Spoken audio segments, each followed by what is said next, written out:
conference, and today's topic is migration and remittances, which is in today's discussion, global discourse, so political and economic discourse, one of the, I would say, hot topic, which is migration. And of course, remittance is associated with migration. And I'm, first of all, like to acknowledge Sanem to organize such concept and such topic, and glad to see that there are 4 papers will be presented today, which is related to migration. Last year, I can recall maybe there were 3 papers, and all are related to only migration, labor migration. But this year, I have seen that it has labor migration, climate migration, and also IDP. So it's great to see that the conference, the papers are now touching every aspects, every different characteristics of migrations. Today, we are going to hear about 4 papers. One is related to the labor market effects on climate-induced migration, and which is very interesting to see that how households are affecting the labor, with the different natures of climate migration. And then we will have a paper on, I'm not reading out the name of the paper according to the presentation, because I think you will present first. And there will be a presentation on remittances, inflows, and Dutch disease, which is actually exchange rate appreciation. So very interested to see that whether Bangladesh has any kind of possibilities of having a Dutch disease or not. Then we will have a presentation on impact of COVID and post-COVID challenges of the migrant and non-migrant households. Though COVID has left long ago, but it's always good to see, because COVID will give you an example of any crisis situation, because at this moment, we are also having a crisis situation. That can also give you kind of insights that how in a crisis situation, Bangladesh and migrant households and non-migrant households reacts to each other. And there will be another one with economic outcomes of diversity displacement pathways, specifically this paper focusing on IDPs. So we have a slight change in the, I would say, the paper presentations, the way it has been staged now. I think the first paper will be related to the remittance inflow and Dutch diseases. And the paper will be presented by Dr. Ripon Roy. I'm afraid that I don't have your detail. I think you can introduce yourself and we can start. And I think there is a limitations of time that you have to complete your presentation within 15 minutes. 15 minutes, I think, no? 10 to 12 minutes. Okay, over to you. Thank you, Honorable Chair, and good morning, everyone. So I'm Dr. Ripon Roy, and I work as the Additional Director in the Research Department of Bangladesh Bank. So I'm a bit afraid because compared to the other papers, my paper is more macro. If you just concentrate on the other 3 papers, we focus on micro level evidence on the impact of remittances. So this is a bit different. It will add different flavor, and our approach is more macro. So how remittances impact the trade competitiveness of Bangladesh. So we are focusing on that. Specifically, we'll be investigating the impact of remittances on real exchange rate of Bangladesh. So that's one of the indicators of trade competitiveness. So this is the brief outline of our presentation. So first, if you see the literature in this area, you will see that there are 2 approaches who are arguing differently. First set of arguments, they argue that remittances, so at the household level, it increases their income. So it increases their consumption, aggregate demand. So it creates an appreciating pressure on the exchange rate. So that's the channel. There are another set of arguments which suggest that remittances, for some developing countries, remittances contribute to capital accumulation. So in the long term, it increases the productivity, supply side effect, and therefore the price of the tradables decreases. So real exchange rate depreciates. So there are 2 sets of arguments, and the literature is broadly divided. So if you see this figure, Yeah, you can see that we have plotted, actually it's from Atta and others from economic modeling paper published in 2025. If you see the relationship between real exchange rate and remittance inflows to GDP ratio, when it's below 6%, you will see that there is an inverse relationship. That means when the remittance to GDP ratio increases, real exchange rate depreciates. But when it's crossing the threshold level, 6%, you will see that there is a positive relationship. So increasing remittances causing an appreciation of the real exchange rate. So this is broadly from the literature, and that motivates us. What's the relationship between remittance and real exchange rate in Bangladesh, given the growing remittance inflows in the country? So what's the contribution on the impact on the real exchange rate or the trade competitiveness? So if you see the literature, there are some studies on Bangladesh, but these are mostly panel studies, and Bangladesh is included is one of the countries. So unlike those studies from the literature, we tried to focus solely on Bangladesh, and we tried to derive the short run and long run dynamics by using an Airtel model. And we also tried to find out if there is any asymmetric relationship. That means the inflow of remittances, the increase in inflow of remittances, or the decrease in inflow in remittances, are they causing symmetric impact on the real exchange rate? So we are also using a nonlinear Airtel model to find out that. So that's broadly our motivation. So I have already mentioned our research question, the impact of remittances on real exchange rate, and whether the impact is symmetric or not. So we are using annual data from 1976 to 2024. And the real effective exchange rate, the main variable in our analysis, it's coming from Darvas database. So it's a panel data set of 174 countries. They combine the real exchange rate. The other indicators, the other macro controls, they're GDP per capita, terms of trade, brought money to GDP, and FDI to GDP. They all are coming from World Development Indicators 2025. So our estimation strategy includes an Airtel model. Then we try to impose some simulations by using dynamic Airtel model. So we are applying 10% up and down in remittance inflows. And then finally, we are also using an nonlinear Airtel model to find out the asymmetric impacts. So I will not concentrate on the details because the time limitation. I'll mainly focus on the results. So this is our baseline or main baseline results, and it's from the Airtel model. So if you see the impact of remittances on real exchange rate, the short-term impact, you will see that the coefficient is significant at 5% level, and the coefficient value is 0.123. It implies that 1% increase in remittance inflows, causing a 0.12% depreciation in the real exchange rate in the short run. If you see the long run impact, the impact is very similar. It's 1% increase in remittance inflows, causing a 0.11% depreciation of the real exchange rate. And our other variables, the long run variables, they're largely consistent with the empirical literature. And the other error correction term, that means the adjustment after a shock, the adjustment also happens. It's less than 1. And if you see the other statistic, other test statistic, the cumulative sum of squares, they are stable.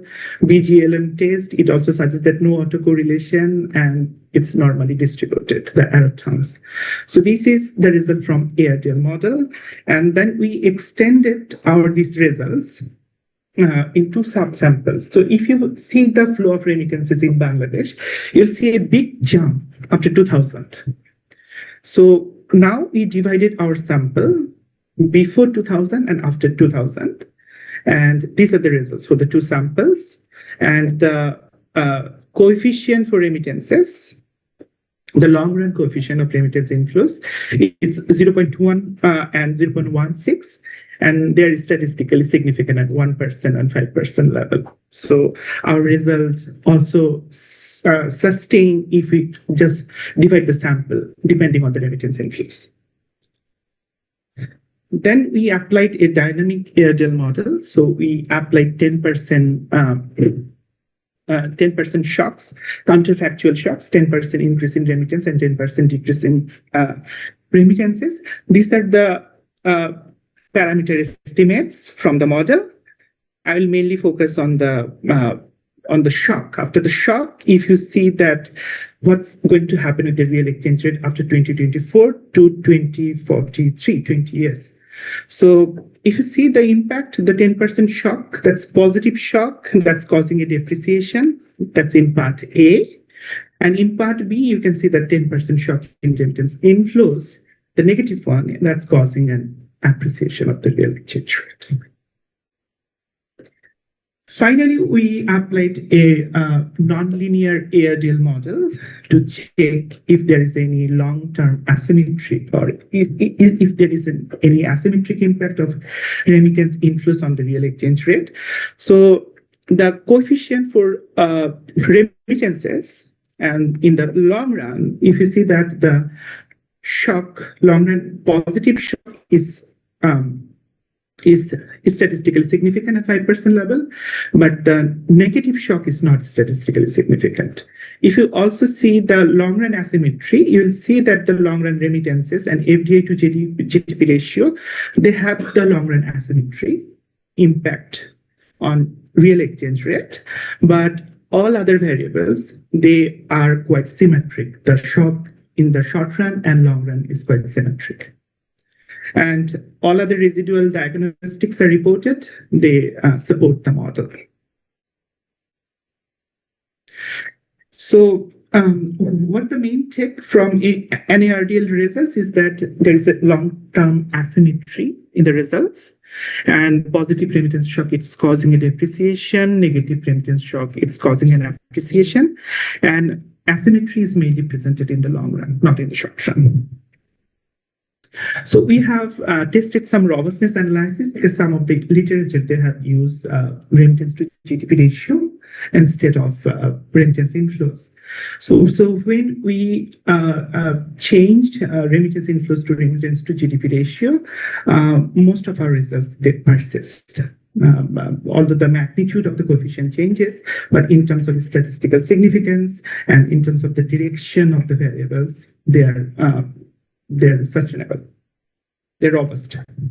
And the second one is that we tried some structural shocks, like the 2003 shock when Bangladesh adopted the floating exchange rate regime. And after incorporating this dummy, that's the real exchange rate adoption in 2003, most of our results, they remain same, the value of the coefficients, and the shock is not statistically significant.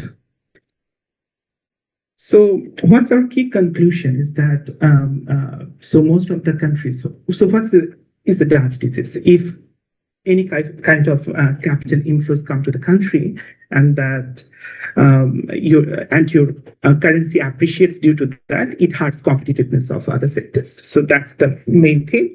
But if you consider the case of Bangladesh, that's not happening. So mainly the fear that remittance will hurt the competitiveness of other sectors, that's overestimated comment. So that's not happening in Bangladesh. And our results, they're robust, dynamic, and asymmetric. So finally, so what should we do? Is that there's no fear of remittance causing Dutch disease. Focus should be given on productive use of remittances. And we can also increase the financial inclusion and investment channels. So the remittance recipient households, I think the micro-level studies will focus more on that, how the situation of the households are improving due to remittance inflows. So there will be some issues of channeling those remittances and transferring those assets to the financial services that are received by the remittance recipient households. So that's all from me. We are open for any questions. Thank you, Dr. Ripon. So what we are going to do is that we will complete the presentation first, and then of course the discussant, and then we will start the open discussion. Is that okay? Okay. So the second presentation is related to economic outcome of diverse displacement pathways, the case of Afghan returning households, and the presentation will be given by Dr. Abdul Ahmed Bahir, and he's available online. Dr. Bahir, can you hear us? Yes. Good morning, everyone. Yes, I can hear you. Yeah, good morning. Good morning. Yeah. Please introduce yourself and start your presentation. Thank you. Thank you, Honorable Chair and participants. My name is Abdul Ahmed Bahir. I am currently a non-residential fellow at the Center for Asia Pacific Refugee Studies, University of Auckland. My work focuses on the conflict, displacement, development nexus using Afghanistan as a context. So I would be today presenting on the disaggregated effects of economic outcomes of displacement for Afghan returnees primarily, but we also have IDPs as a comparison group. Let me please share my screen. Share screen there also option.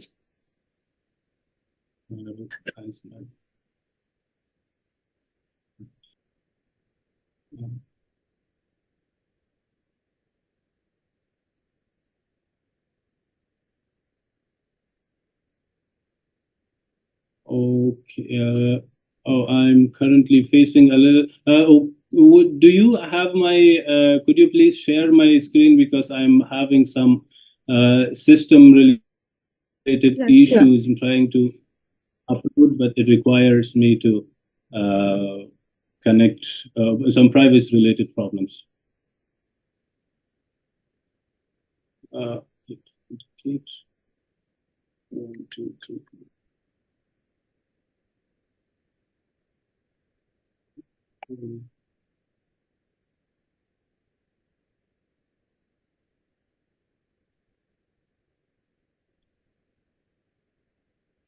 Yeah, apologies for the inconvenience.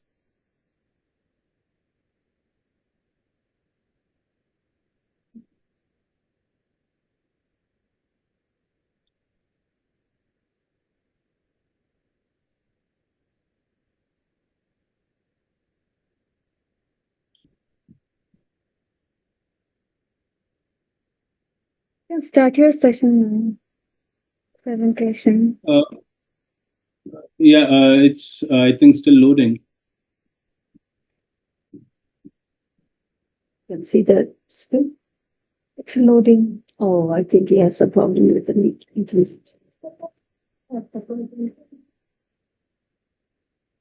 It's loading for him. I can't. So yeah, it still shows your desktop. Yeah, asked me to share. Can you share this screen? You have the PPT, no? Yeah. So, but I need to. Now it shows me to change the privacy setting in my computer and restart the whole Zoom application. So that I think is a problem. Okay, so you can start from your PPT. We are in the slide 1. You can say the slide number and we will be changing from here. All right. Okay. All right. So yes, please. Slide number 1. Yes. So.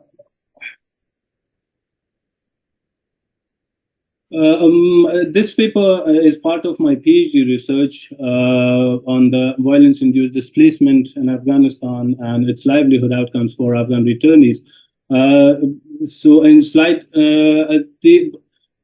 As we understand by now, as the displacement is not merely a humanitarian crisis, it has become a major developmental challenge, especially in the context like Afghanistan, with protracted phases of conflict, creating repeated waves of displacement, returns, and resettlements. Where by now about 1 in 4 Afghans have experienced some form of displacement in the past. So this cyclical nature of displacement and return has created a population with diverse backgrounds in terms of displacement. But the major research problem is that micro-level studies are rare, especially in case of Afghanistan, non-existent, and disaggregated evidence doesn't exist. And there is over-reliance on aggregate identities or labels that often obscures this heterogeneity. So this is the first attempt for us to systematically disaggregate the displaced populations with respect to their current status and see how their status is related with their economic outcomes in terms of income generation. Slide 2, please. So what we know about displacement is largely mixed outcomes. The dominant view is adverse impact, especially in form of income loss, unemployment, poverty, which is largely evidenced in multiple contexts. So this, including Afghanistan. However, there is also evidence both from post-World War II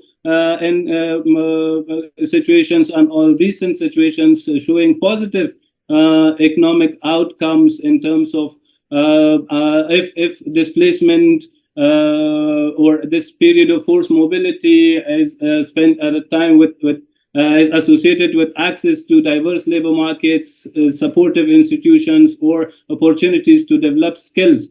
Where the latest a meta-analysis shows that almost half show positive or negative or neutral effects, among which about 20% is related to employment and wage gains. For the host communities as well, there are mixed results depending on the substitutability or complementarity between immigrants and the host population.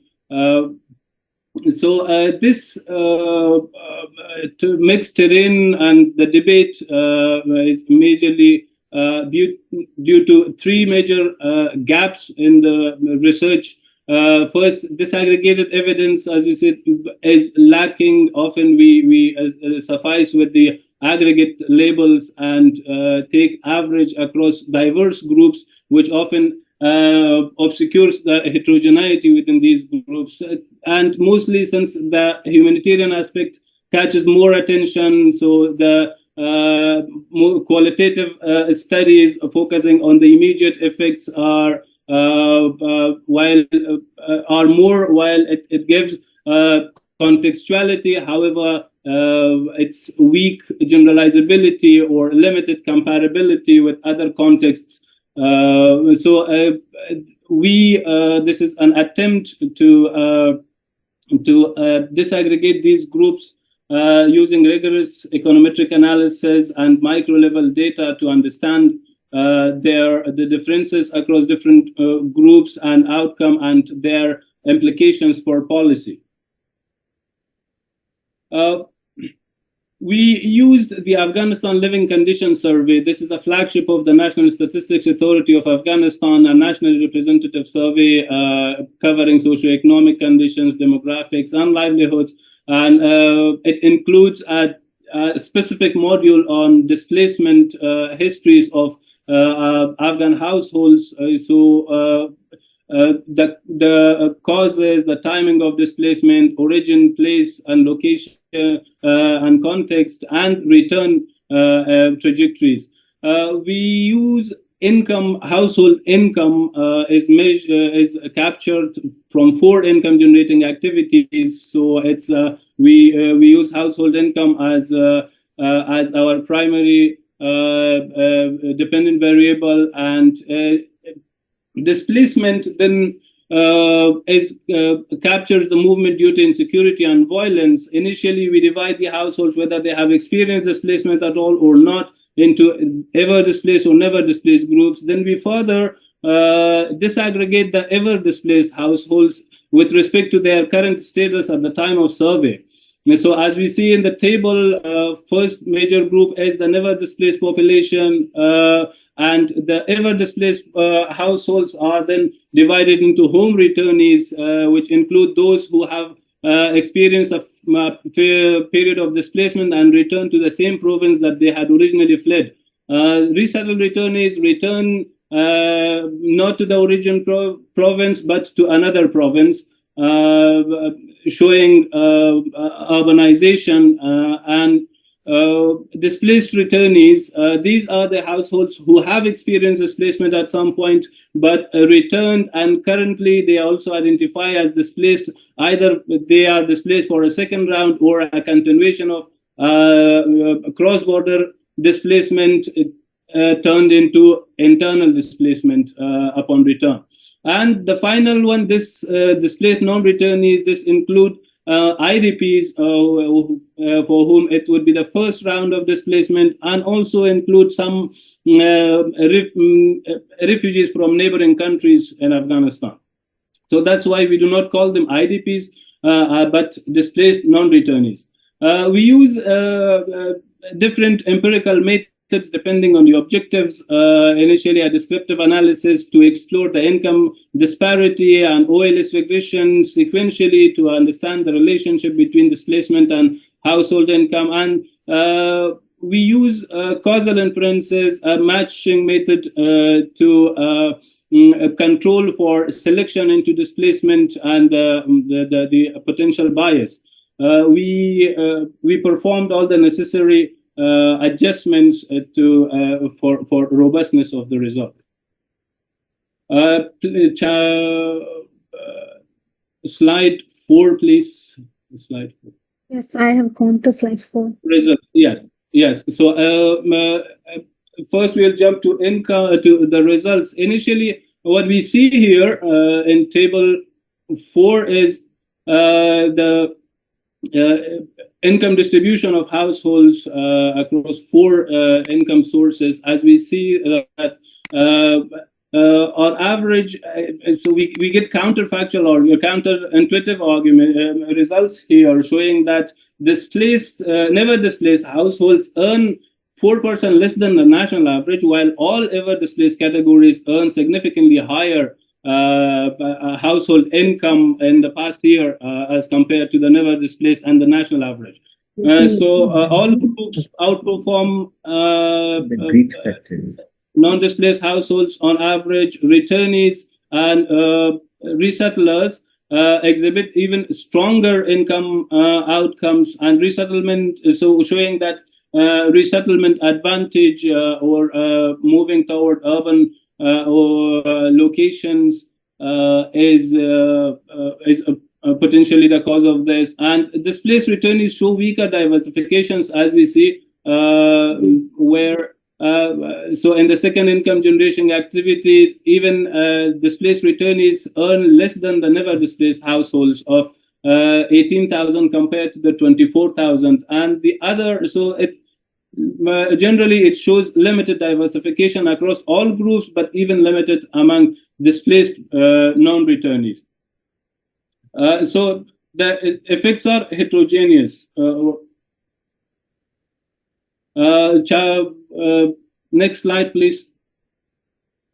OLS results shows that initial results. So in the OLS, we use 3 models. Initially, is the raw model association, showing association between displacement and household income in the raw. And model 2 then incorporates socioeconomic and demographic characteristics of the households.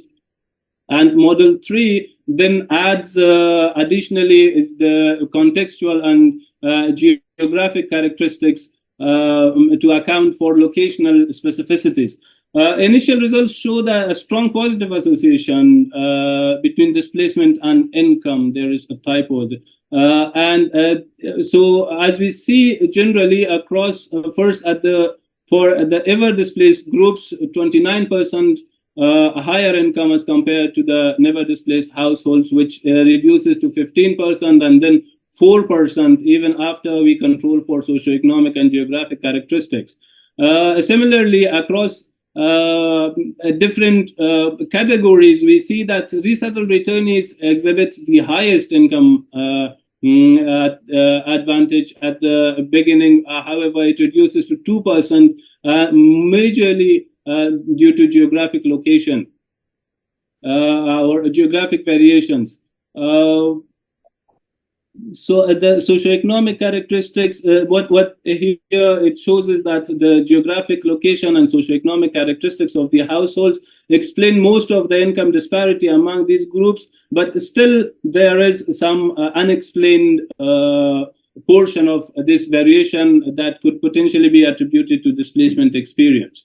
Resettled returnees' advantage is largely driven by spatial, yes, and displacement alone is not decisive. So it is the capabilities and the context that matters for outcomes. Our results from the causal analysis of displacement experience shows that across different models. So the table shows our results using different configurations, different matching models to confirm and different samples to confirm the results across different sample sizes and different matching methods. The average treatment effect initially that shows the effect on the displaced population themselves, it still shows between 8 to 11% positive effect on income due to displacement experience, and similarly the effect on general population or average treatment effect in general also shows similar results across different sample sizes, as we can see. With different precision levels, especially if we see in the nearest neighbor matching with one match requested and the caliper of 0.01, also which is the most precise, also shows 8 and 9% positive outcomes respectively. So these causal effects are robust and both across treated and population levels, and suggest that displacement can enable economic adaptation even under constrained environments, such displacement in the long run, and not just purely a loss. So overall, the causal evidence challenges the purely negative narratives, so showing that we can move on, also incorporate the adaptive capacity of the displaced population,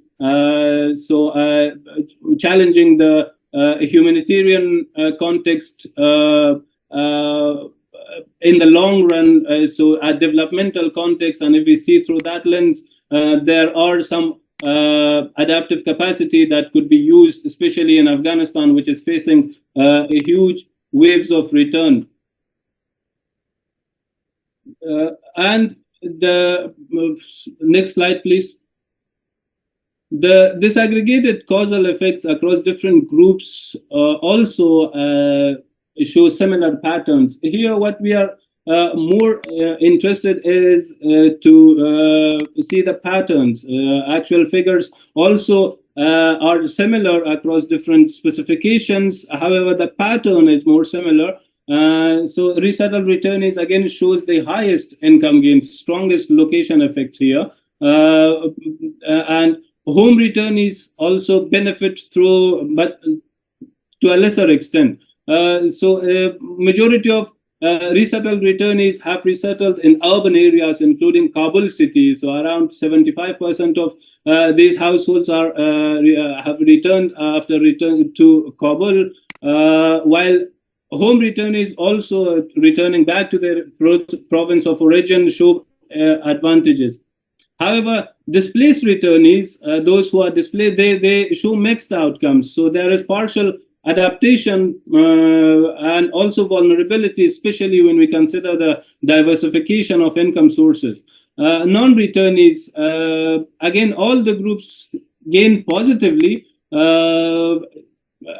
however, with different contexts and different income, the size. So clearly what it shows is that stable and urban linked trajectories, especially those who have lived in urban areas of Iran or Pakistan, are performing relatively better than those who lived in camp context or other rural areas. And the same holds after return, that those in the urban areas are currently performing better. So probably due to the locational specificities. Overall, the economic outcomes vary systematically by pathway. Here, one issue that we are facing is the limited number of observations for the latter two categories, which increasing the sample size might be more statistically robust.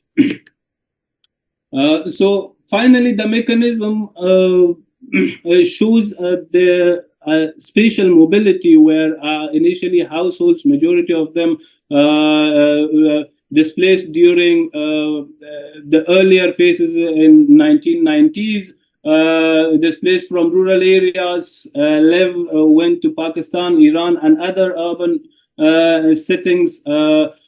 And upon return, so they do not return back to the rural areas that they were initially displaced from. So they return to urban areas, because displacement on average, the sample that we are studying has spent between 7 to 10 years during displacement or abroad. So this also transforms people's capabilities and people's livelihood strategies.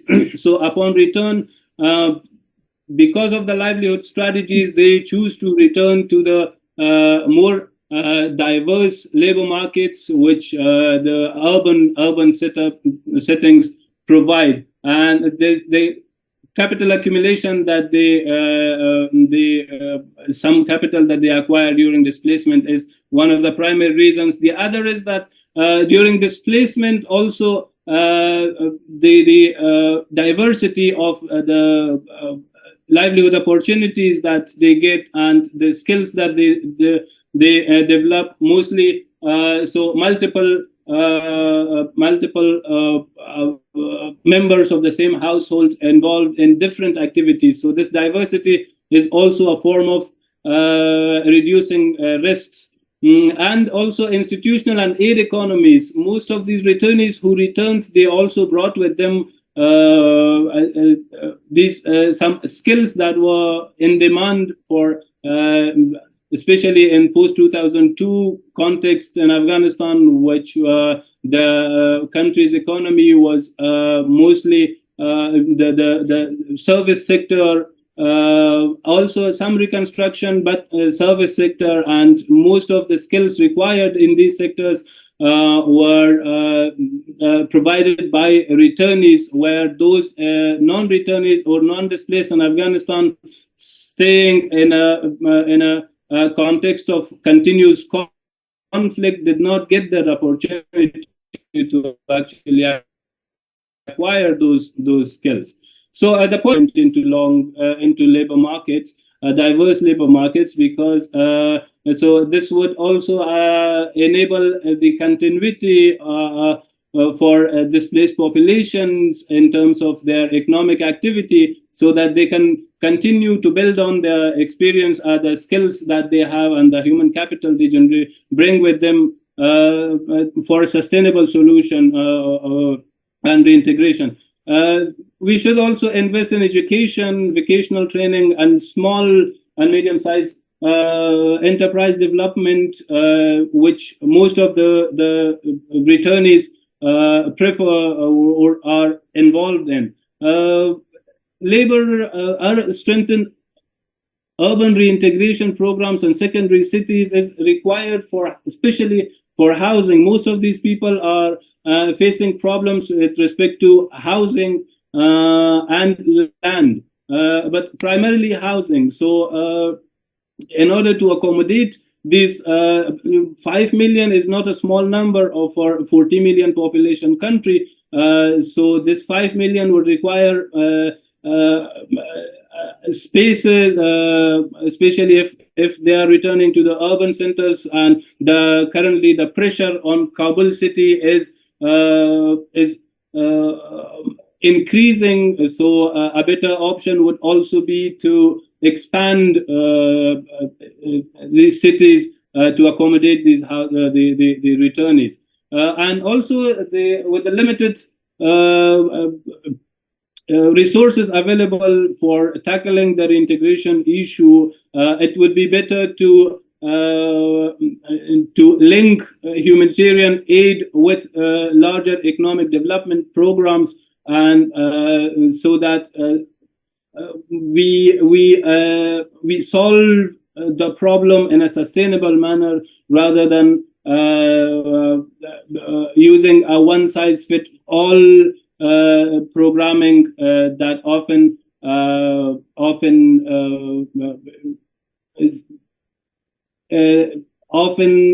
could lead to ineffective outcomes. So the key policy takeaway from here would be that displacement is not uniformly impoverishing. It depends on the context, depends on the trajectories, and on the pathways, on the capabilities of the households and the location. Urban integration and mobility toward urban areas are key drivers here, as the data suggests, and so support should shift from classifying these groups with respect to their static, current, and aggregate levels toward more trajectory-based, which we also incorporate the displacement histories of these households, where they went, where they stayed, in what context they lived, what activities they performed, and how can we support continuation of their life course trajectory, and how can we remove the bottlenecks that exist here. The policy implications, again, so target pathways, not just labels. I'll stop here. Thank you very much.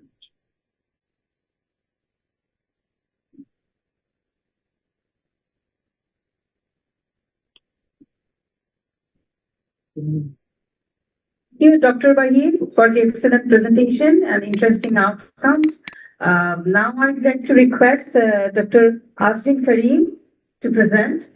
The title of her research is Labor Market Effects on Climate-Induced Migration and Adaptive Role of Full, Partial and Mixed Migrant Households. Requesting you to finish your presentation within 15 minutes. Thank you.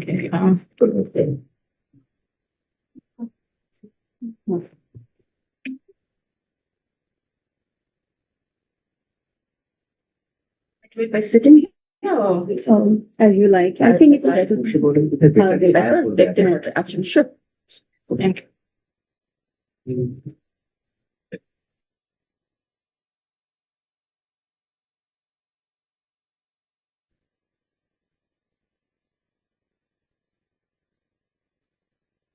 Full screen, Ashan.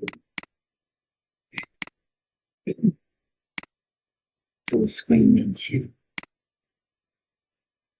View to you. Yeah. Full screen, not full screen.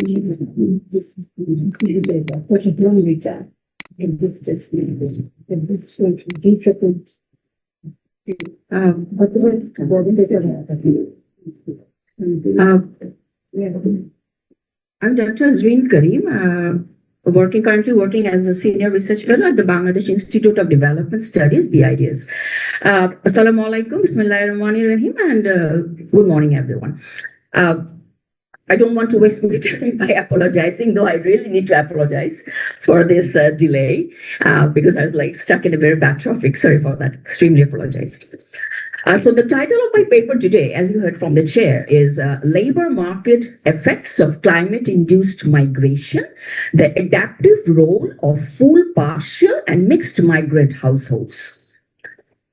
Before I start the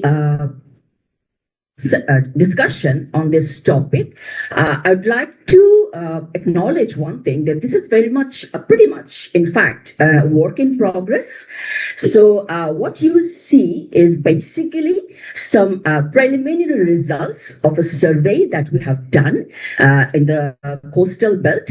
But although the survey has been done, at least, I think this 226, the survey has been done in 2023, late 2023. But this module we took for analysis, this is something fresher. I mean, this is the last component of the analysis that we are left out with. This is a World Bank funded project, a joint project between BIDS and the World Bank. So questions and comments are highly appreciated and welcome. So there will be like two versions of this analysis. What I'll do, I'll lay out the context and I'll show you the preliminary linkage based upon what we were going to design, in fact, the analysis that we are going to do afterwards, the second part of this study. So this is the study, the outline of the seminar for today. So the first title, normally, generally what I do, I want to exhibit the background a bit, that based upon which we have thought of undertaking or I've been thought of even attempting to answer some crucial research questions in this literature. So the livelihood dynamics and climate-induced internal household migration, where we do find the linkage. Normally what happens when we want to see the impact of any impact of climate change, say for example on welfare, on livelihood, on health, education, anything, we just wanted to draw some patterns. We see what are the impacts of climate change on this particular development dimension. In this particular paper, our strategy is a bit different. We wanted to see whether the linkage came from the other way around. For example, livelihood dynamics. What we thought primarily is livelihood dynamics, as we see, it actually fundamentally shape climate-induced internal household migration. So there's a bridge, confusion still. I mean, the experts and the academics, they actually normally debate on the actual definition of climate migration, but we wanted to follow the definition that had been laid out by IOM, the International Organization for Migration. So our assumption is the households who are engaged in highly climate sensitive or undiversified livelihoods, they are likely to face greater income volatility, and therefore they adopt migration, often seasonal or partial, as a coping strategy. As for households, they experience distress-driven migration, and occupational skills, labor market linkages, and gendered livelihood roles, they more or less determine who migrates and what opportunities are accessible. Now the real part of the story comes here. Therefore, livelihood structures, they create differentiated patterns of full, partial, and mixed migration across climate-affected regions.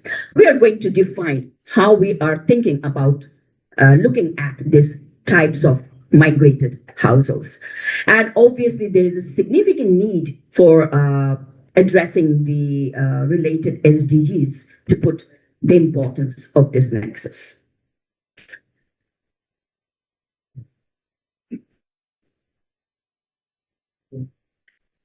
So I'll come here, but let me analyze this one because I've got a very short time. So I wanted to put the dots interconnected before I lay out my question. So in the literature, I'll talk of only two literature, not wasting the time. There are basically in the definition, if you go back to the definition of climate-induced migration, you will see they actually put the term under environmental migration. That is a component of environmental migration. That is one thing. And they talked about temporary and permanent migration. Temporary means the people who migrated temporarily, they'll come back to their origin, place of origin, and permanent migration means the people who migrated, but they're not likely to come back, right? And in very few cases in the literature, literatures have used the term full migration and partial migration intertemporally. I mean, whenever they spell the term temporary migration, they've talked about like partial migration. Whenever they spell full migration, they've talked about like, permanent migration. Okay, that means they've used the term like, I think interchangeably. The correct word will be that. Okay, in this particular paper, what we did, when we collected the data, we have redefined the term full migration and partial migration. We have said that full migration is the type of migration when the entire household moves. That means all members of the household moved from place 1 to place B. Okay? And when temporary partial migration happened, that means some members of the household, they move from one place to another, and some members of the household, they're left behind. Okay. There is a difference. The difference is when we are saying temporary migration, that can be a full, that can be partial. Both. That was our assumption when we collected the data. And the same goes for permanent migration as well. So there is a difference between the way literatures have highlighted. I mean, the past evidences, although the evidence are very, very limited, but the difference is here. And there's another difference. We have taken another type of household, which we call it as a mixed household. That means we identified few households who have experienced both full migration and partial migration in their entire migration history, right? Okay. So there you go. So now you can question me, where did you find this rationale? Why did you redefine it? There are two incidents in history. Let me just put it because that will help you to understand how we got this. In 1930, there was an incident in Oklahoma. You know Oklahoma in the US, there's a state Oklahoma. And there is a situation happened at that time in the 1930s, which is called the Dust Bowl. In that particular historical period, literatures have identified that there was a trend of this kind of movement because of crop failure out of this Dust Bowl, right? So people have moved in they wanted to move in those places where they will find their similar type of jobs and livelihood. Got my point? So they are very much stick to their own county. They didn't want it to move, but they were not able to, they lost their livelihood in the original place and they wanted to move, but they wanted to move in that particular place where they will find their previous livelihood pattern. Got my point, right? And there's another literature which had been a paper published in Global Environmental Change that was by Jordan and Miller. They have narrated a list of like what are the factors in temporary and permanent migration. So we put our concentration in particularly in this paper. There are a lot of other papers are highlighted here, but that's for the paper itself, for the broader seminar maybe. So the question we asked here, in this paper we asked one central question, which is in the first part of our analysis, how do farm and non-farm occupational experiences, they influence responses to climate events? Just the other way around. Not how climate events is impacting this, occupations, but their decision to accept these occupations, but how do farm and non-farm occupational experience, that means their past experience is influencing them as to respond to climate events like migration. We explore this question primarily from three dimensions. First, how prior occupational experience influence household migration types and labor market outcomes.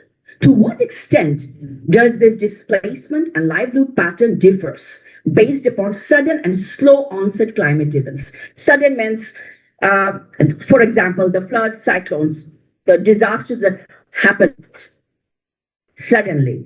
And the slow onset event means like drought, river erosion, sea level rise, stuff like that. And finally, to what extent livelihood diversification and income generating activities matters for women in the global south? So this is the third dimension. We took it from our qualitative study, because that is a component where we have only surveyed the women. So there you go. This is the circular area is the area where we have collected the data from.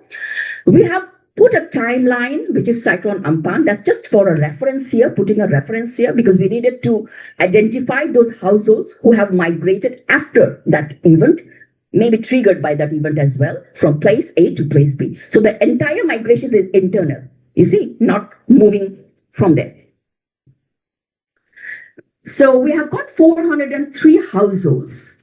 It's a short survey, and we have got 7 focus group discussions. So this is the pattern. So the way we defined it, full migration happened when all members of the household moved. Partial means some members moved, some members didn't move. We found only 38 households who have done both, full and partial, right? And this is what we saw. The percentages of moving or migrating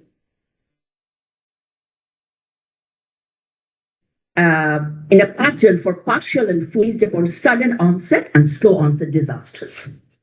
For example, for flood, you will see partial migration is almost like 40% compared to full migration, which is 23.21, right? Half of that. So in most cases, even for slow onset, we saw that the percentages of migrating partially is higher compared to full. I'll go a bit faster. Selectives of primary, secondary occupations. These are the types of occupations that we have seen done by male and female in those particular households who have migrated. Say, for example, for the male, we have got like fishing. They are involved in casual day labor, agriculture, non-agriculture, entrepreneurship, paid employers, so on and so forth. For female, they are involved in animal husbandry, collecting fish. Say, for example, if the male are like catching the fishes, the female are found, supporting their male counterparts and fishing activities, livestock rearing, handicrafts making, even domestic worker, sewing, etc. So this is interesting. We have accumulated the responses based upon the types of prior occupation. That means what are the occupations are under farm-based, basically, and what are the occupations which were like non-farm based. And based upon that, whether we see anything in terms of identifying the patterns of movement. Say, for example, just following the traits of, for example, the 1930s event, right? So whether these prior occupations have anything to do with the way they have migrated, either full or partial. Maybe the male, they have migrated to cities. The female, they have they have put themselves in the local labor market. So what we found,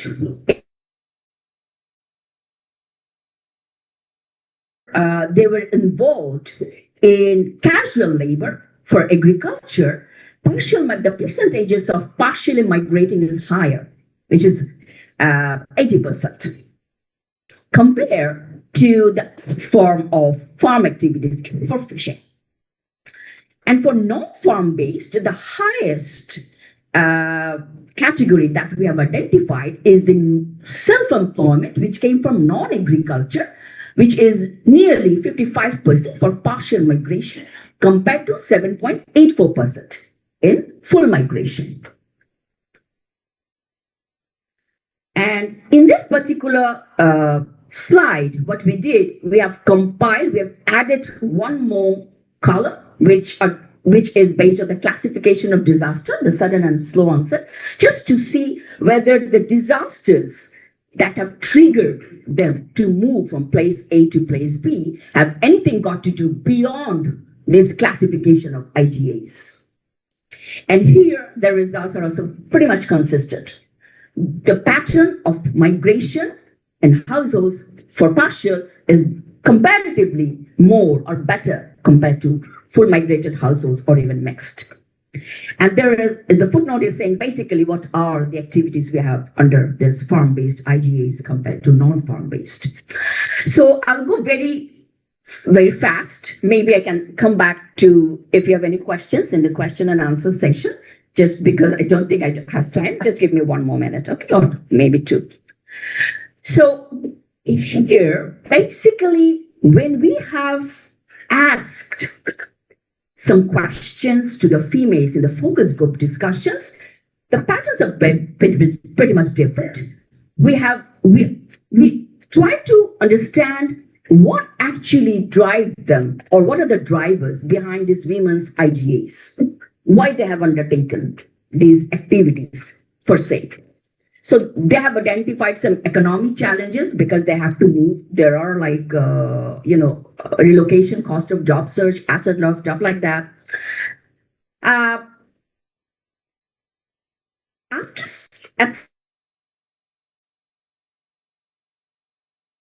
The opportunity cost to decide on acquiring security and stability in permanent migration is actually the foregone cost of nearly zero investment requirements necessary to establish businesses in their origins. What does that mean?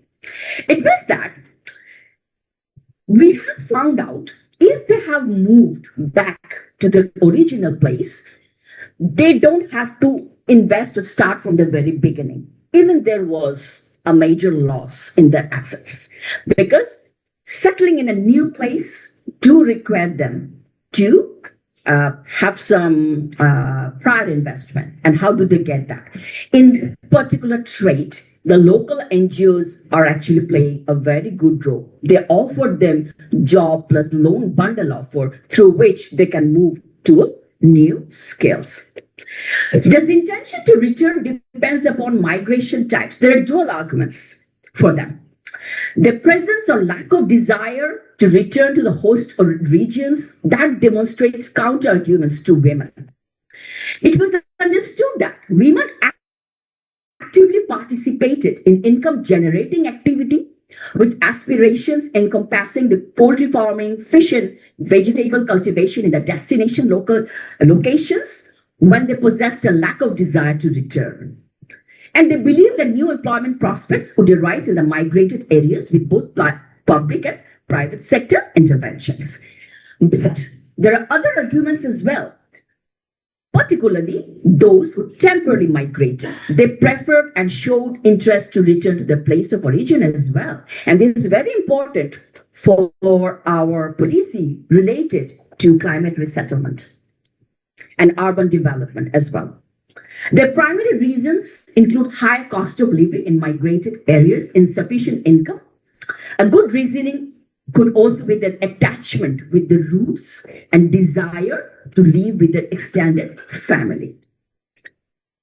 So, policy implications so far, although it is very, very preliminary, and I did admit there is actually even will be a second part of this story. Maybe after that you will get how did full story and what we actually found at the end. But still, we saw some policy implications. And what are those? Our results show that the sudden onset events, such as floods, they predominantly triggered partial migration, as you saw, which is nearly 40%, whereas the slow onset events, such as river erosion, more often led to full migration. And the impact of full migration, we are assuming, could be higher on poverty trap. later on. So that will be coming up. And why is that important? One strong reason is the way we have highlighted the policing or set it up the policing for sudden onset events. Similarly, we haven't highlighted those for slow onset event. So in this particular study, we wanted to emphasize that. We find both full and partial migration are significantly associated with non-farm livelihood backgrounds and are concentrated among households previously engaged in non-agriculture self-employment. A striking finding is that while migration is primarily driven by sudden onset events across all displacement categories, that means full, partial, and mixed, slow onset events are strongly associated with heightened vulnerability among non-agricultural casual day laborers. Moreover, women, particularly those contributing as unpaid family workers, they tend to rely more on farm-based activities following partial migration, reshaping local labor market dynamics. These findings could have significant implications in climate resettlement policies to design gender-responsive livelihood support programs at both origin and destination, emphasizing disaster-specific inclusion criteria. Therefore, we put our utmost emphasis on slow onset events, which are river erosion, sea level rise, as you see, that warrant greater policy attention to address the persistent livelihood vulnerabilities faced by households exposed to recurrent climatic shocks. So there are a few references which I have put up for your convenience. Thank you for your kind attention and being a very, very attentive listener. Thank you so much.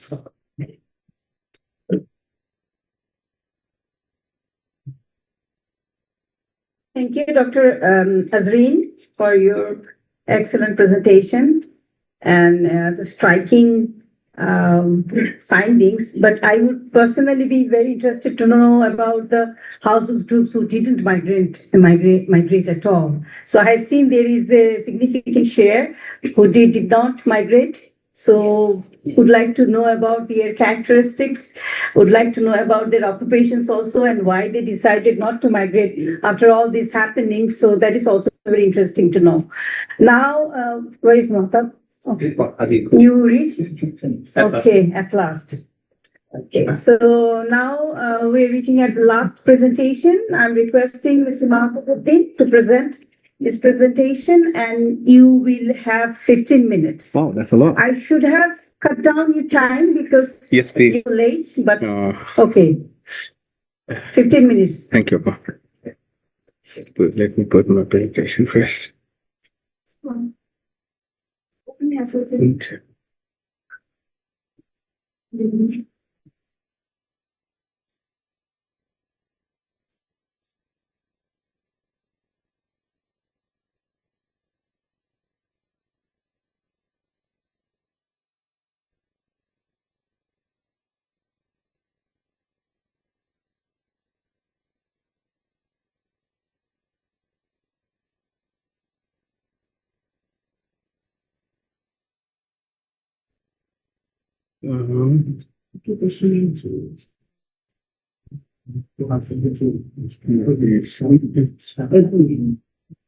That was the difference.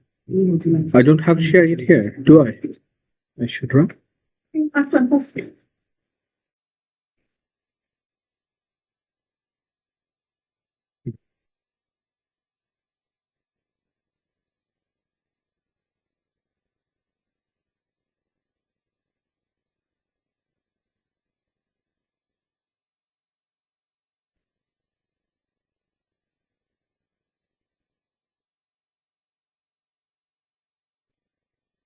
Okay.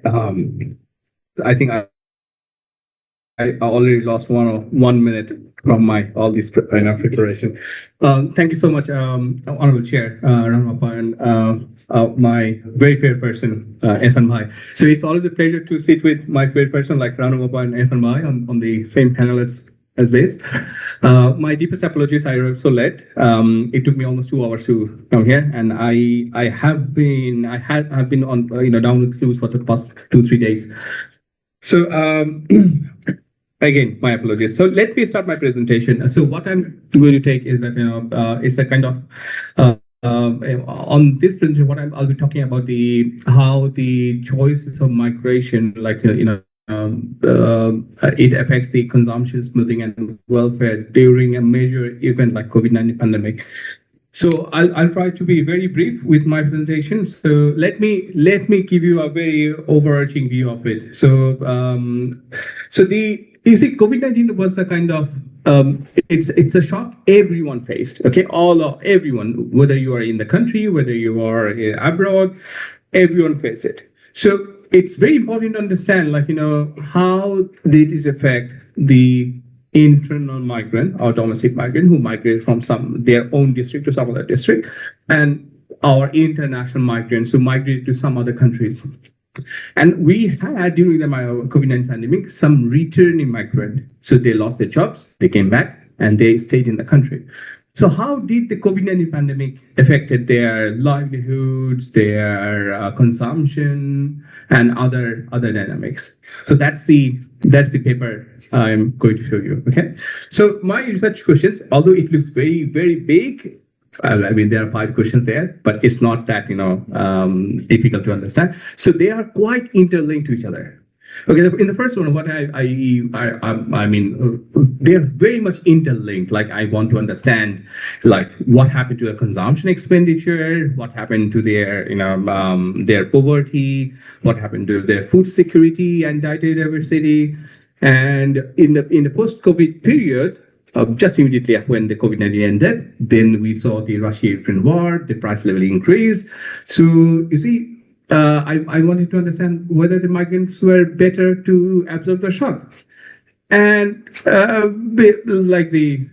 we can also talk about the new poor and old poor. So that's the shape of poverty dynamics. So I will not show all the regressions I did. There are many regressions. I will just show you a couple of them, okay? There are many literature. Migration literature is a very vast literature. You can see the migration and welfare literature that talks about migration. It relaxes the liquidity constraint. And there are literature on shocks. It says migration households use migration to diversify their risk, and then So on COVID-19 impacts, the households, there are vast literature that show that it worsen the income insecurity, poverty, food insecurity. So we have our own work on this as well. So the gap that we are going to we are going to find out, as economists, we love causality everywhere. So my intention will be to find out some causal impact of different types of migration. So the data I'm using is a SANEM, GDI, GED panel household survey data. So we have 2 rounds. Fantastic data set. That's why I called it unique.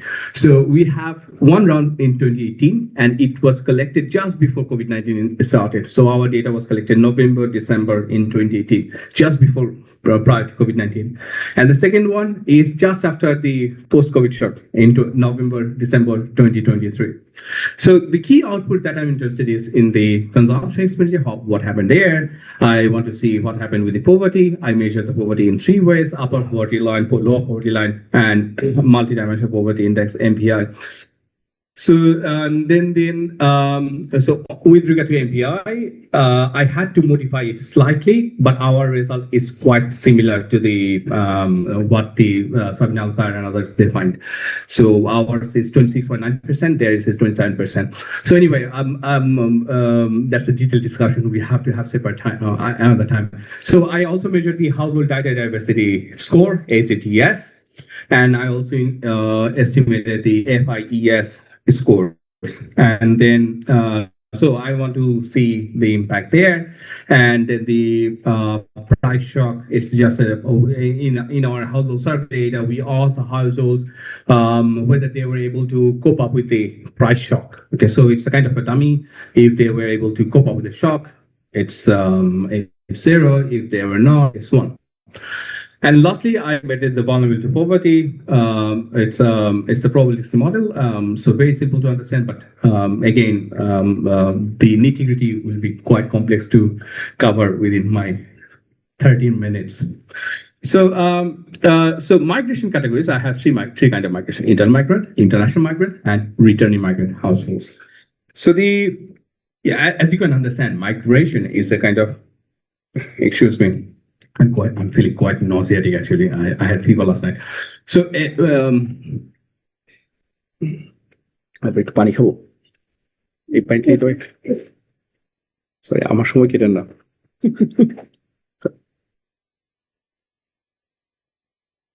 excuse me, my apologies. Okay, so the baseline specification is that all the variables I showed you, like my dependent variable, like consumption, expenditure, poverty, AGS, FIAS. So basically, YI would be one of them. Okay, whenever it's switching. MIK is the type of migration, and XI prime or gamma, it's kind of the all the baseline household characteristics.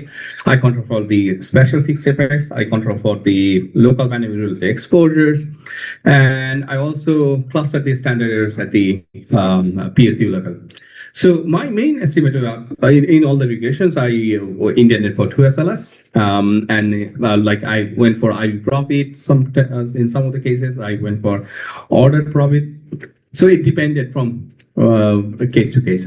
So what I really want to show you is what I found. Okay, the headline figures, some of them.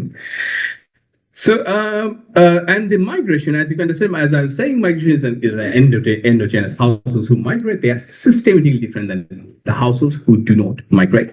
So in this case, we need some instruments. Otherwise, people will call you now, there is endogeneity. And I'm sure SNY will call me like, it's weak and it's strong. Anyway, the problem is we do not have, when you talk about migration, there are many good instruments that we can use, like Bartik type IV and others. So what I chose is a very simple one. It's a PSC level migration network. There are vast literature that those use these migration networks as an IV. So it's a safe thing to use because you can suggest that these are the papers who use this before. And then so the assumption is that the impact of migration networks goes to the dependent variable, the Y, only through if the household has a migrant or not. So okay, so here comes my regression results. I'm not going to show. I'll try. I have still 6 minutes. So let me show you one by one. The first one is that what happened with the consumption expenditure. Okay, so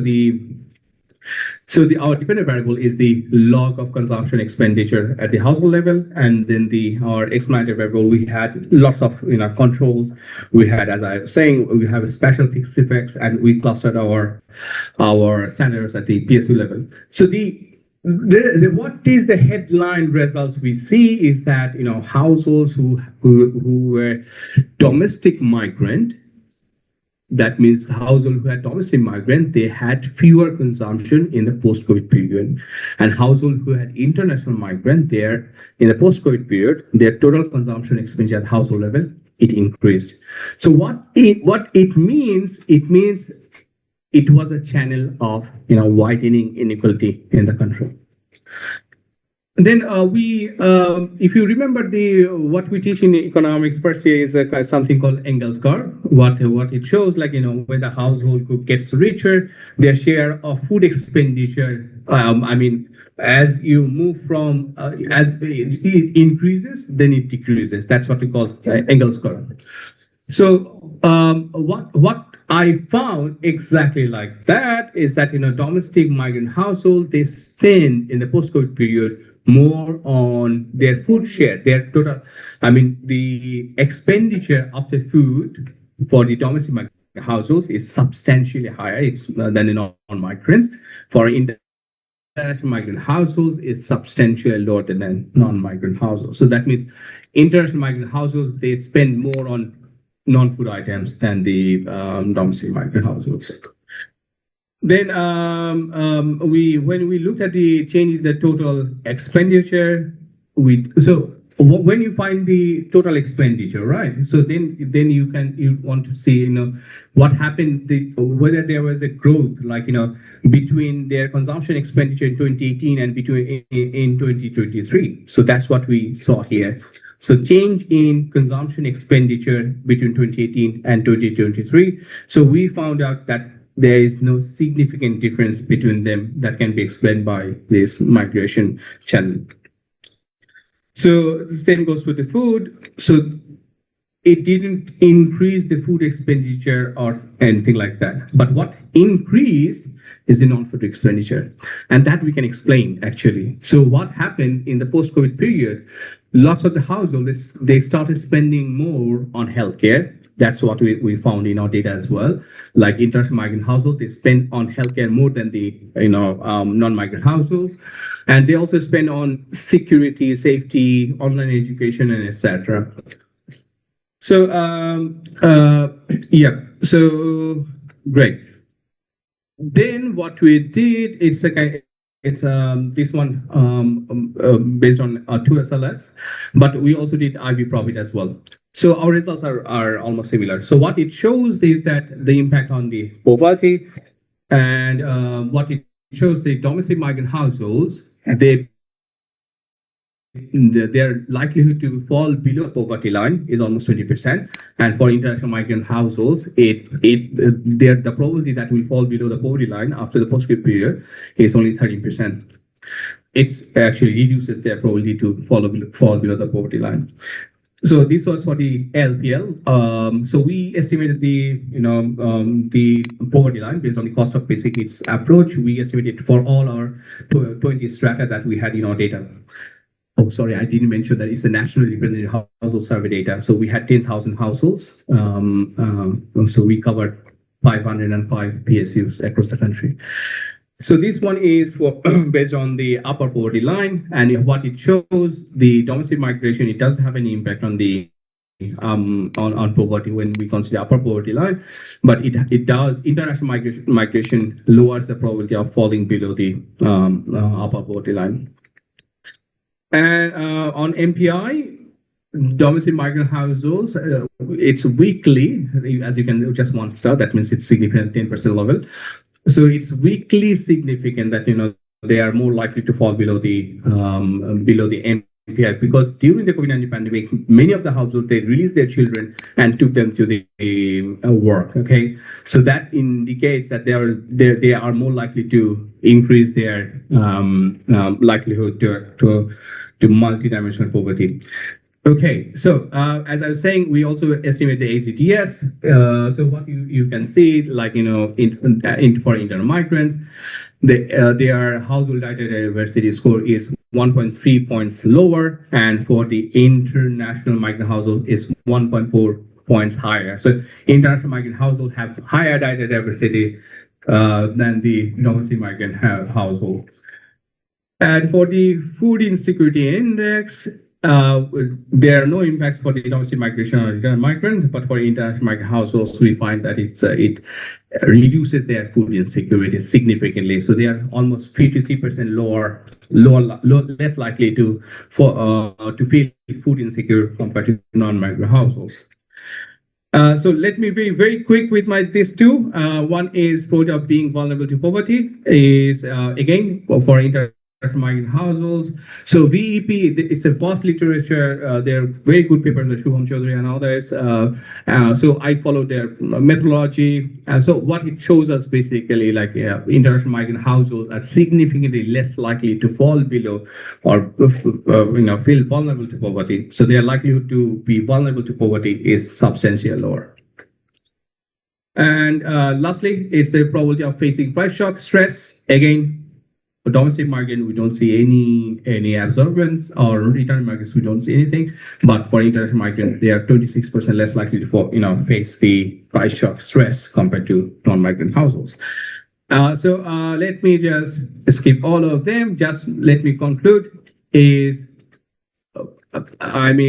what we find in our literature, in our findings is that in terms of migration, it reduces household level shocks, and it improves, consumption smoothing, reduces poverty risk, support food security, and it also increases resilience to price shocks. For the returning migrants, our results are not that positive. For in some indicators, we see like in poverty, there's less, but others we didn't see any impacts. But for domestic migrants, we see that they are not capable to face the shocks. And one more thing that we did in our research, but I didn't show here, is that we also interrogated what happened with the house of migrant in terms of migrants who had loans and who didn't have loans, who sold assets and who didn't sell assets.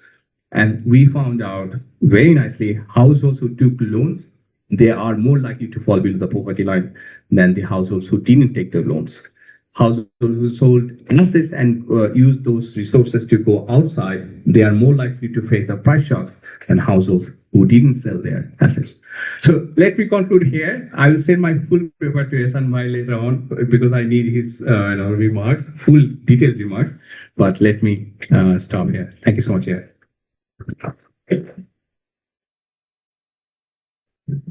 Thank you, Martha. It was very interesting, though quick presentation. But I would like to see the detailed result of the thing with households with loans and non-loans, because you know that we are trying to influence the government for taking policies regarding this loan situation. Maybe that will help us to craft policy directives. Now we are a little bit behind the schedule, so I will request the discussion or honorable discussion, Dr. Saeed Murtoja Asif Ehsan, to be very quick, within 10 minutes, if it is possible, to cover all those 4 papers. Over to you. Thank you. Sir. Thank you, Mr. Rahman. Assalamu alaikum, everyone, and a very good morning. I am Asif Ehsan. I do not have much time. I think I have to wrap up very quickly. So I will go straight to the point, starting from the first paper. The first paper was presented by Dr. Ripon Roy. It's a very nice paper, and it explores if the remittance inflow erodes the trade sector's competitiveness and whether it appreciates or depreciates the exchange rate. So very important paper in terms of policy implications as well. So I will highlight some of the strengths of the paper first. Methodologically, the paper is very solid. It uses ARTL, autoregressive distributed lags. It uses the dynamic ARTL and non-linear ARTL points. It also explores the short-run, long-run, counterfactual, asymmetric dynamics. These are very coherent results. And what I really liked about the paper is the long time series, starting from 1976 until 2024. And it also talks about the pre and post liberalization regimes in 2000. So there was a structural jump in 2000, and the paper correctly addresses that. Also, one of the strengths of the paper was the Darvas real exchange rate database. So instead of using a constructed bilateral proxies, they used real exchange rate database, which is very appropriate. Another thing I really liked about the paper is the asymmetric nature of the long run effect. From the simulation, there is a positive and negative remittance shock, which is economically very intuitive as well. Now I would like to suggest some of the places the paper might improve to make it more publication worthy. So the first thing I would like to comment on the theoretical background. So the main finding of the paper is kind of counterintuitive. So whenever there is remittance, we expect the foreign currency reserve to go up, and that should depreciate the price of So there's more dollar, so that would appreciate the local currency values. But we did not see that. So that is a little bit counterintuitive. So I think if there is a supporting theoretical model that why this is happening, and if the hypothesis is coming from the theoretical model, I think that would add a lot of value to the paper. Another thing is regarding the endogeneity in the paper. So the paper suggests that the remittance is affecting the exchange rate, but the other way might be true as well. So if the dollar value is higher, the people who are working outside of our country might send more remittance. So there is a reverse causality kind of thing as well. So I think if there are some IV approach to establish the robustness of the results, not as a main method for the paper, just a robustness check, I think that will add some value to the paper as well. Another thing I would like to mention, and this is, I think, is very important, to address some more structural breaks. So we have seen that the paper currently introduces the 2000 as a structural break regime, a time. But there are many other structural breaks that the paper could have introduced, like the global financial crisis back in 2007. Then the COVID, back in 2020.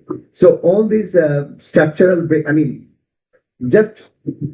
not just abruptly introducing the structural break. There are tests for structural break, like biparent test, parents test for structural break. So all these tests can be done to ensure that there is indeed some structural break that needs to be addressed.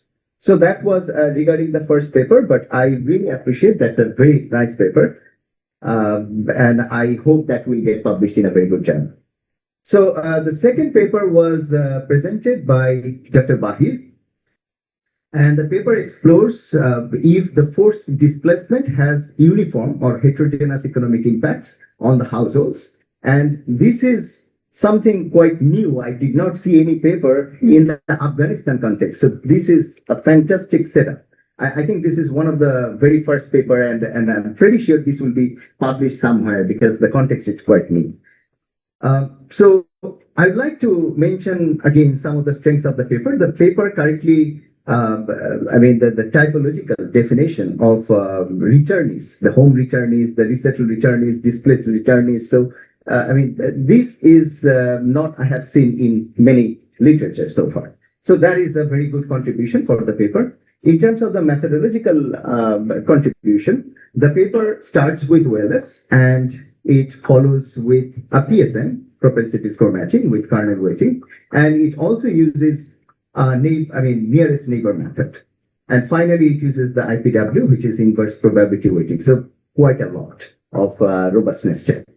And the estimates are quite consistent. We have seen that 6 to 20% of the income gains for the returnees.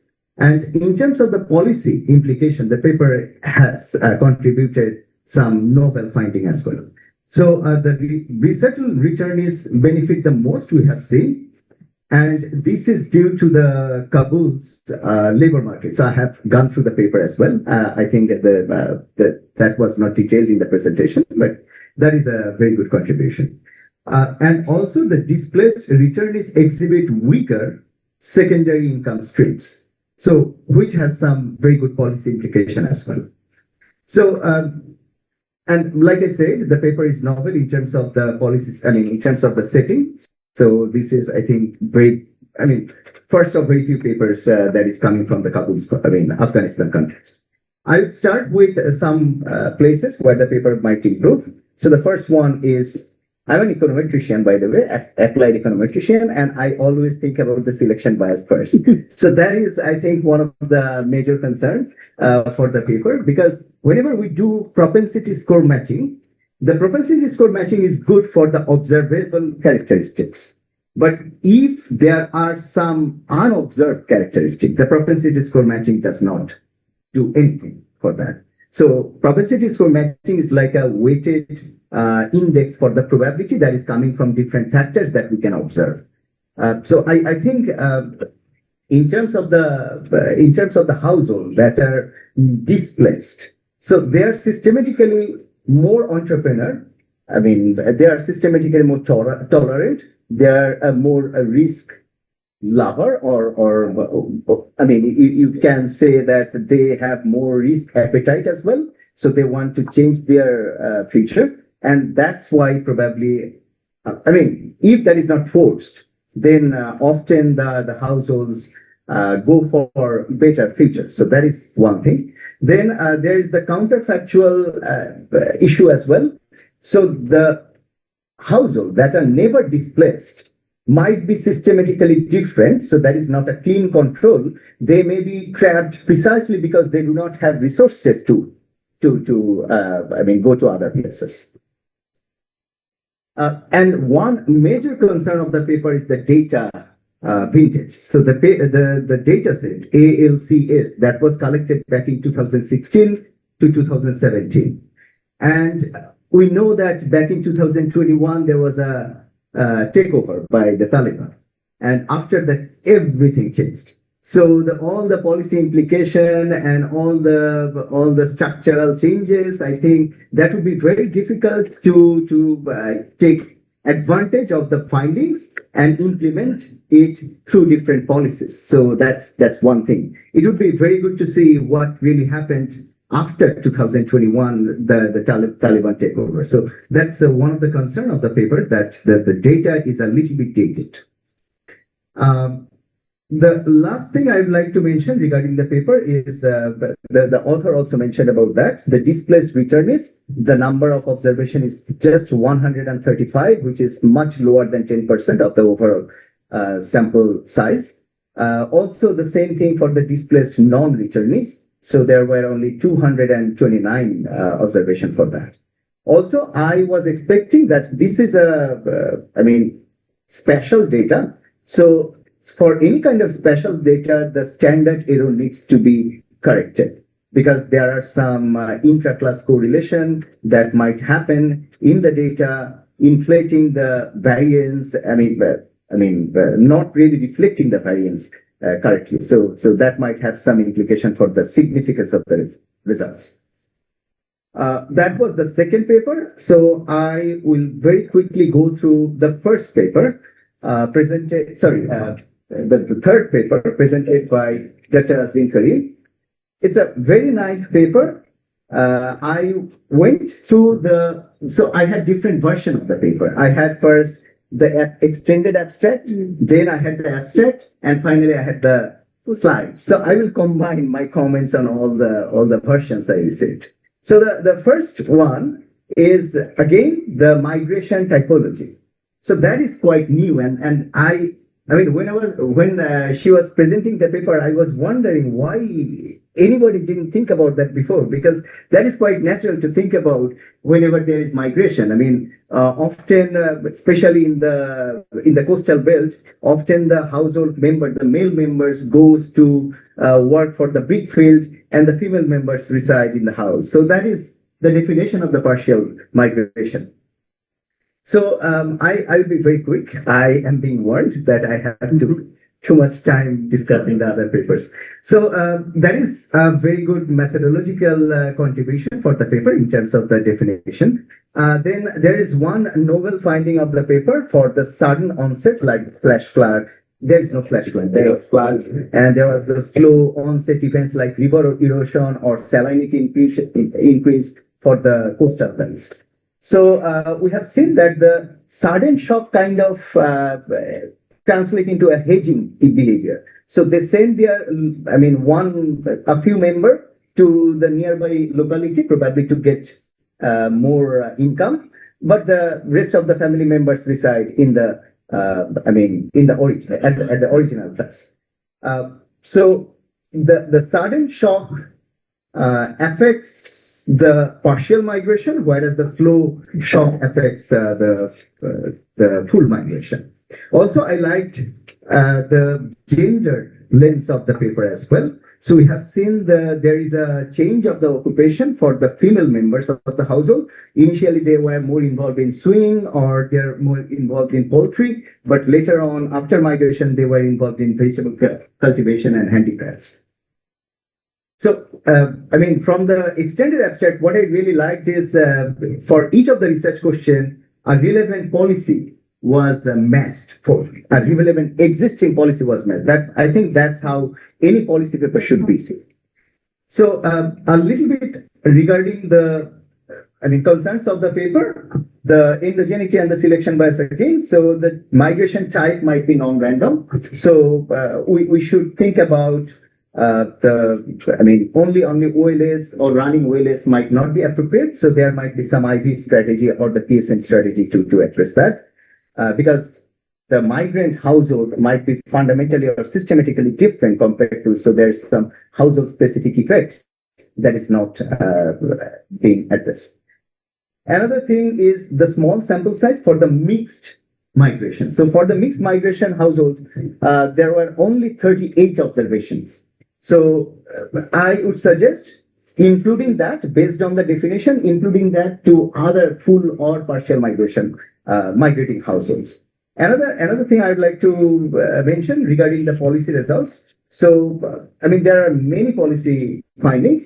As long as these policy findings are, the robustness has been checked, I think these might have some very important implications. So I will take very few minutes for the last paper of one of my very favorite Choto Bhai, Mahtab. So thank you, Mahtab, for a very nice presentation and very rich data sets so far I have gone through.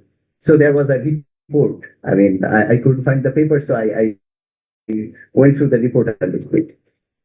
So the paper has many focus as for now. I think that's not one paper. There might be several papers coming out of it because whenever you have a natural experiment like this, so this is called a natural experiment because there is the data from 2018 and there is the data from 2023, and you can see that the natural treatment to explore many things like Mahtab has correctly done. So he has he has explored the impact on the non-food expenditure, the poverty, the health, education, HDS, MPI. Yeah, MPI, poverty, and many other things. So I think each of these aspects can be one specific paper. So a little bit of suggestion to improve this paper is the first one regarding the IV. So whenever we do IV, that is kind of whenever I cannot really solve the problem of endogeneity and I don't have the luxury to another wave of the data, I do IV.